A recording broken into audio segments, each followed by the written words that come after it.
Фонд «Перле» отправил в зону СВО из Чувашии уже 4-й гуманитарный груз, и это только за декабрь.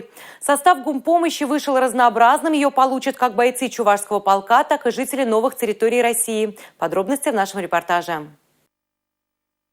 От машин до новогодних сувениров. К сбору гумконвоя подключились организации, предприниматели, школьники и просто неравнодушные жители Чувашии. Фуры грузят 2 машины Нивы, заполненные оборудованием и лекарствами. Еще одно авто повышенной проходимости предоставил Центр медицины катастроф и скорой медицинской помощи Чувашии. Это для нас уже 16-я машина, 16-й автомобиль, который мы передаем в рамках вот этой акции.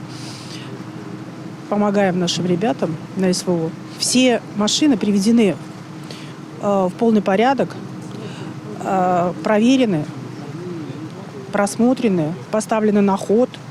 И, в общем-то, все техническое состояние их соответствует. И все это сделано руками наших сотрудников. Фонд «Перле» передал бойцам дорогостоящее оборудование, очки и монокуляры ночного видения, АО «Элара», тепловизионные прицелы и квадрокоптер. Республиканское общество охотников и рыболовов закупило автозапчасти на сумму более 400 тысяч рублей и лекарства. Духовное управление мусульман и лесозаготовители Батарева отправили 20 кубометров дерева. Союз женщин Чувашии – 20 маскировочных сетей. К нам присоединились предприниматели. Вроде как зима и все возможные разные погодные условия. Предприниматель из города Чебоксар, который пожелал остаться неизвестным, передал даже 8 мешков чеснока. Министерством труда и социальной защиты Чувашской республики 30 коробок с одеждой, канцтоварами, средствами гигиены идет в общество слепых Мариуполя.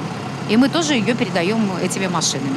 В преддверии Нового года чувашских бойцов порадуют и праздничные письма и сувениры, которые своими руками написали и сделали чебоксарские школьники. До места своего назначения гумконвой доберется уже к концу этой недели. Анна Центовская, Михаил Солин. Национальное телевидение Чувашии.